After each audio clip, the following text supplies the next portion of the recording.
Hey guys, it's Amy at Zoe Beck, and I'm going to do my recommendations for the BooktubeSFF Awards that are taking place now. The nomination, you're able to nominate books for the list. So I am going to put up my recommendations for it. This is something that's been going on for the last couple of years that they people in the science fiction and fantasy part of BookTube put on this award thing, and we all get to nominate, and then there's a shorter list or a list of the top ones, and then everybody reads them for a couple of months, and then goes on to and then they vote on them later in the year. So like right now they just opened up the nominations this week on the 22nd, so you have until February 4th to get your nominations in, and then they'll let us know what the short list is a week or so later. And then you will have 4 months, 4 months to read everything on the short list to vote in the beginning of June.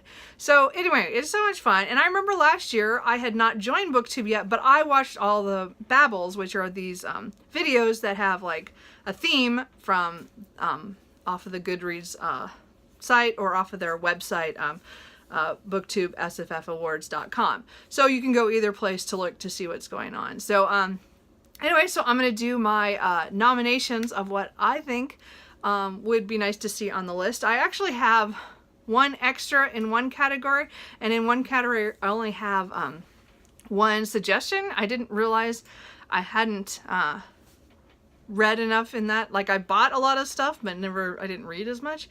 And then there are 3 categories I'm not going to have any nominations for. I just don't read in those genres. So again, so there are 7 of them. There is the best fantasy novel, well, best adult fantasy novel, best adult science fiction novel, best young adult novel, best middle grade novel, best debut, best graphic work, and best short work. So I don't read any I read a couple of, I think only a couple that are technically called YAs in the last year, but none of them were from 2017, so I have nothing to nominate for that. I didn't read any middle grade. I don't read middle grade. It's just not something I do, so I don't have any suggestions for that. Sorry. And then best graphic work. I think all the graphic novels that I read this year were all old, so I don't have anything to put out there. So, oh well. You know, again, I looked at there were some that I read in the very beginning part of the year, of last year, but they are all from, I think, 2016. So they don't qualify. So I'm just going to go through the ones I can vote for. So just that, get that over with. So the first I'm going to do is the 2 short works. So they have to be under 150 pages and not have a lot of illustrations and stuff. So the 2 that I'm going to nominate, the first one is Martha Wells' All Systems Red, and like people say, everybody needs murder brought in their lives. This is just, it was a great a novella, and I can't wait for the next one that comes out, I think in May. But anyway, it has to do with a robot who kind of doesn't listen to its governors, or not under control of any of the people who are supposed to have control of her and are of the robot. And then and instead of like causing havoc and killing everybody, the robot likes to watch dramas and listen, and stuff. So I think it's hilarious. Like watches TV all the time. It's great. Anyway, so that's one. And the other one is River of Teeth by Sarah Gailey. I read this also this summer, and I really enjoyed this. I'm hoping to actually read the second one, Taste Tomorrow, here in a couple of days. So again, this is a historical. I guess it's, I don't remember what the time is. Sometimes in the 1800s. I can't remember exactly the year, but they had introduced hippos to the U.S. and so now there's this whole area that they've taken over a lake that they're all the feral ones, and this team goes in to break that up or get them or figure out something to do with them. Anyway, it was really good, and I really enjoyed all the different characters and representation on a lot of different of the people and in the writing, and it was really fun. So I'm looking forward to reading the next one. So those are my 2 short works. I unfortunately only have 1 debut nomination at this point. I went through my books and it's the only one of the debuts that I bought last year that I read, which is bad. So I need to be better about that in the next year.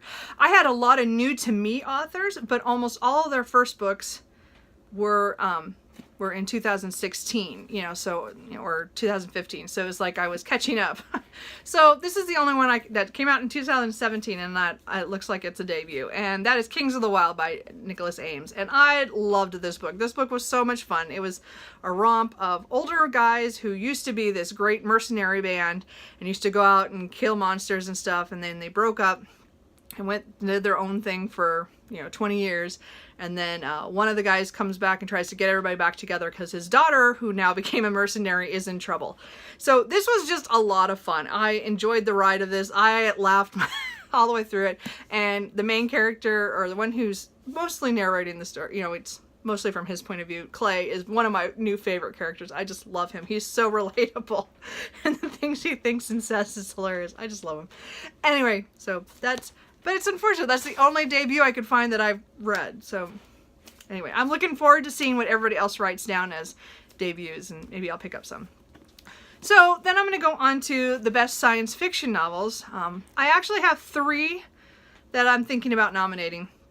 I'm not sure which one I'm going to do. So the first one is 6 Wakes by Mur Lafferty. I really like this because it's like a locked room murder mystery in space, and everybody's all clones, so it's really kind of neat.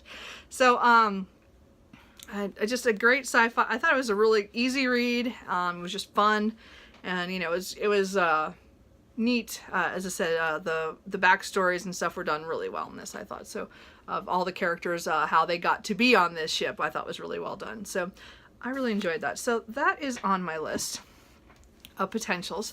The other one that is kind of an if as Raven Stratagem by Yoon-Ha Lee. I am actually one of those people who loved Nine Fox Gambit, and Raven Stratagem I liked even better. Just slightly. It was just, because there's more characters in this one that we got to see in the world and the government side, and I really enjoyed that, and I can't wait for Revenant Gun that comes out, I think in June or July. I can't wait. Anyway, so the point is, I'm voting for this one. Probably. I don't know. As I said, I really enjoyed this, so, but I really liked 6 Wakes as well, so I don't know. But the one for sure that I'm going to nominate for the best science fiction novel is 7 Surrenders, which was one of my favorite books of last year. This is book 2 in the Terra Ignota series by Ada Palmer. You guys have probably all heard me talk about this and rave about this book. I love this book. So I'm definitely nominating this one for sure. The other 2 I'm gonna debate a little bit longer and decide. But this one, definitely this one. Anyway. And again, this is like, you know, dystopian, you know, futuristic, utopian area, and how it all breaks down. And as I said, Too Like the Lightning was the first book, which was good, but this took off and it was just incredible. Love it. Anyway, love that series. And then for favorite fantasy novel. Now, I'm not sure.